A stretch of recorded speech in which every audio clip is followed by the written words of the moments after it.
মসজিদে পা রাখতে দেরি, পুরা সপ্তাহটা মাফ করতে দেরি করি না। আর রমাদান ইলা রমাদান, এক রমজান থেকে আরেক রমজানে ঢুকতে দেরি, পুরা বছরটা মাফ করতে আমি দেরি করি না। তোমাদের মাফ চাইতে হয় না, কেননা তোমাদেরকে নিয়ে যেতে আসছে কে, আমি তাকে চিনি। আমার বন্ধু পাঠাইছি তোমাদেরকে গন্তব্যে নিয়ে যাওয়ার জন্য। বিদায় তোমরা চাবে তারপরে মাফ করবো, এটা হয় না, এটা আমার বন্ধুর লাজ না।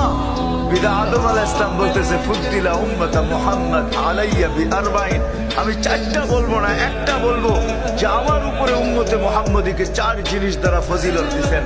এর ভিতরে একটা, আমি গুনাহ করছি কোথায়, মাফ হয়েছে কোথায়। আমি গুনাহ করছি কখন, মাফ হয়েছে কতদিন পরে। আমি গুনাহ করছি জান্নাতে, মাফ হয়েছে যাবার রহমতের এখানে। আমি গুনাহ করছি আর 2 থেকে 250 বছর পরে মাফ।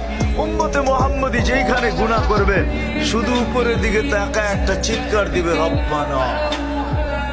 আল্লাহ কি করলাম, রব কি করলাম, চিৎকার দিতে দেরি, আল্লাহ জবাব দিতে দেরি দিবে না, দেরি করবে না।